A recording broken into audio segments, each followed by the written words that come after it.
Bismillahirrahmanirrahim bagi kita semua anak-anak Tuhan dimanapun sekalian berada yang dikasihi oleh Tuhan Yesus Kristus.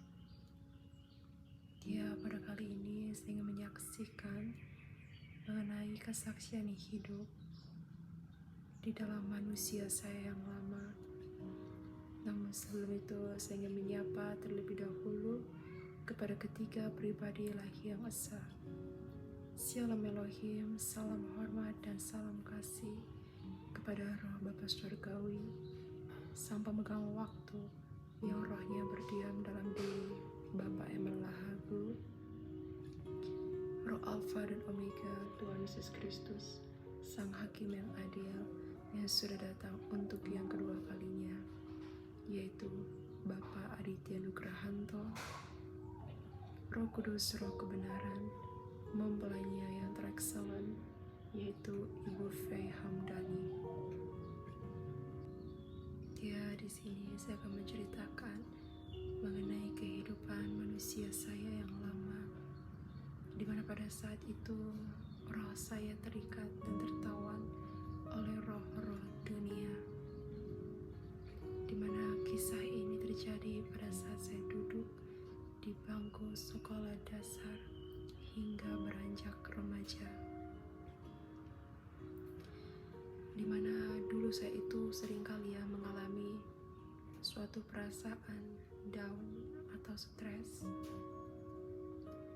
karena setiap apapun yang saya lakukan dalam aktivitas saya sehari-hari, seringkali semuanya itu berujung kepada kegagalan. Dan saya itu selalu merasa bahwa kenapa ya hidup saya ini selalu sial dan sial. Nah, pada saat saya duduk di bangku sekolah dasar itu, saya itu sudah mempunyai akun sosial media, yaitu Twitter, di mana pada tahun itu dalam sosial media Twitter ini ada hal yang sedang tenar, yaitu mengenai zodiak. Nah, saya itu mengikuti dan selalu aktif setiap hari melihat seperti apa kepribadian di dalam zodiak saya. Pada saat itu zodiak saya itu adalah Sagittarius ya Bapak Ibu. Saya ikut, saya aktif karena merasa fun ya akan hal tersebut. Pada tahun yang itu juga tenar juga Bapak Ibu mengenai angka, yaitu angka kelahiran. Nah, pada saat itu ada dua pilihan ya. Setiap angka kelahiran kita ini, apakah itu angka hoki atau pembawa keberuntungan, atau justru angka sial. Nah, saya itu kan lahir pada tanggal 13. Lalu saya mencari tahu ya mengenai angka 13 ini, dan ternyata angka 13 ini adalah angka sial, dan itu terkenal ya Bapak Ibu mengenai angka 13 ini. Nah, saya itu baca-baca artikel gitu ya, dan selalu angka 13 ini dipercaya oleh orang-orang dunia itu sebagai angka yang sial atau dihindari sekali gitu. Nah, saya tuh percaya Bapak Ibu kepada angka-angka ini. Nah, sejak saat saya mengetahui mengenai zodiak atau angka ini, tanpa saya sadari hal tersebut mulai menyusup masuk ke dalam pribadi saya, terlebih-lebih kepada pikiran dan hati saya ini. Sebab sejak saat itu pun, setiap kali saya mengalami suatu kegagalan atau kesialan, saya tuh selalu teringat kepada, oh iya, saya itu lahir tanggal 13 dan memang saya akan mendapatkan kesialan gitu ya. Nah, akhirnya setiap ada sesuatu yang terasanya itu saya emosi, marah-marah, itu saya selalu teringat kepada angka 13 ini. Nah, itulah Bapak Ibu kepercayaan yang memang saya tuh merasa bahwa ini hal yang sepele, terlihat kecil, namun kita itu menghidupi kepercayaan itu, maka tanpa kita sadari kita tuh menduakan kemahakuasaan dan kedaulatan Tuhan. Nah, padahal kita sebagai orang yang mengaku percaya kepada Tuhan Yesus Kristus itu sangatlah berbanding terbalik. Dan Tuhan itu melarang dan tidak menginginkan kepada kita setiap anak-anaknya percaya kepada angka mistik, horoskop, zodiak, angka hoki lah, atau sial. Nah, itu adalah suatu hal yang tidak berkenan di hadapannya. Sebab satu-satunya iman pengharapan kita hanyalah di dalam Tuhan Yesus Kristus. Ya, bahkan di zaman modern ini, ilmu-ilmu atau hikmat dunia itu ya semakin berkembang. Ada yang kalau dulu tuh hanya percaya kepada angka lah atau zodiak.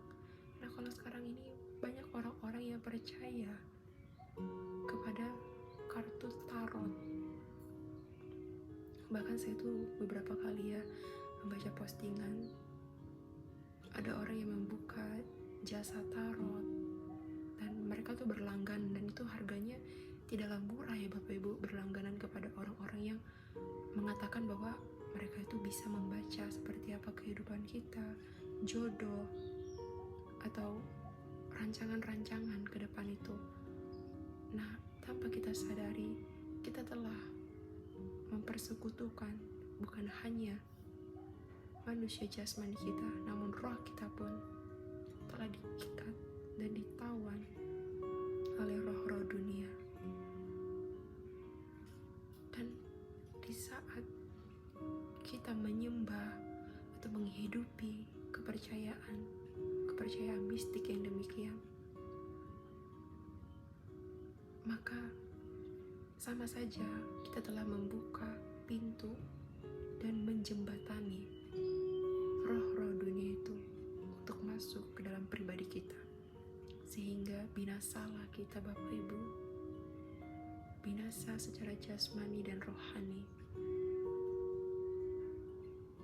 Ya, jadi mari kita menaruhkan iman dan pengharapan kita kepada Tuhan Yesus Kristus. Tuhan itu berbicara Bapak Ibu kepada siapapun, tidak mengenal apakah dia seorang imam, pendeta, romo, atau hamba-hamba Tuhan yang kelasnya tinggi, internasional.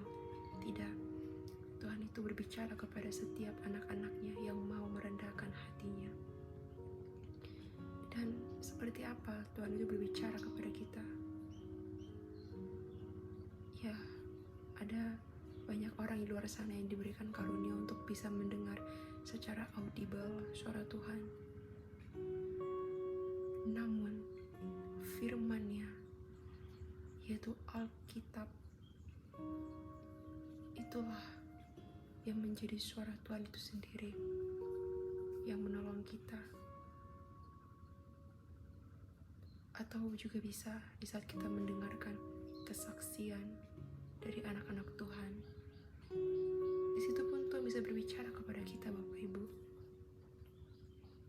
Bahkan Tuhan bisa memakai apapun di sekeliling kita, yakni lewat makhluk hidup lainnya, untuk berbicara kepada kita dan mengkonfirmasi. Ya kan, di firman-Nya pun Tuhan memakai hewan-hewan yang dikehendakinya untuk menolong kita umat manusia. Jadi mari kita tinggalkan kepercayaan kepada mistik-mistik yang hanya membuat kita binasa dan terbelenggu. Amin. Demikianlah kesaksian saya untuk hormat kemuliaan nama Tuhan Yesus Kristus, yang pada saat ini Tuhan Yesus Kristus sudah datang berinkarnasi dalam seorang manusia yang bernama Bapak Aditya Nugrahanto. Dialah Sang Hakim yang adil, yang sudah datang untuk yang kedua kalinya. Marilah kita mengambil sikap pertobatan dan selalu merendahkan hati kita. Amin. Tuhan Yesus memberkati.